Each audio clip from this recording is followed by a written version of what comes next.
Part B gives us a specification for a mixer. That's it. It says it must be possible to fade in each input signal.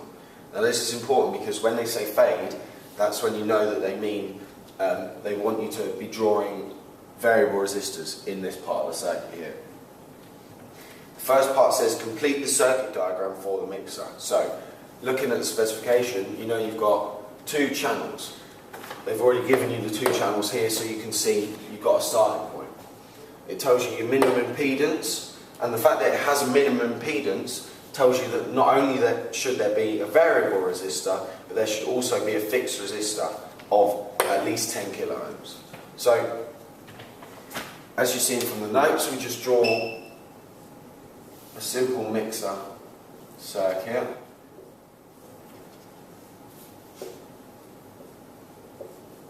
With two variable resistors, two fixed resistors, and connecting up together and going into the inverting input. That's important because that can get mixed up quite a lot.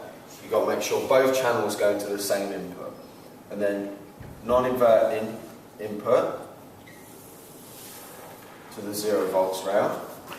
And then, as with every op-amp circuit, you need a feedback resistor to provide some gain. Excellent. It then says calculate suitable values for the fixed resistors used in the circuit. Now you've got this one, and this one. Some things you can remember about the mixer, and that's that for channel 1, the maximum gain is going to be when the variable resistor is equal to 0. So if we label this VR1, for this part we'll say VR1 is 0. And then the gain will just simply be RF over R1 here. So RF over R1. And that is equal to 10. Easy.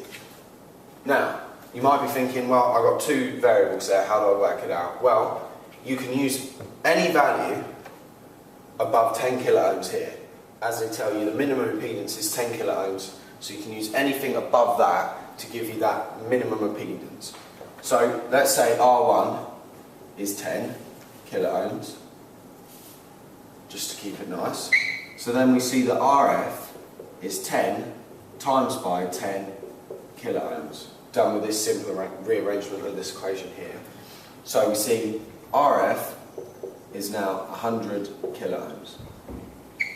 Now we've done most of it here because we've got 10 kilo ohms here, 100 kilo ohms here, and then we've only got to find the third part, and we know what we're looking for because we have the maximum gain on channel 2 here, which has a gain of 5.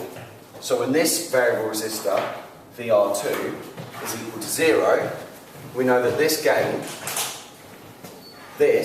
over this, is going to be 5. So we know that 100 over this, R2, is 5. So rearranging that equation, R2 is 100 over 5, which is 20 kilo ohms.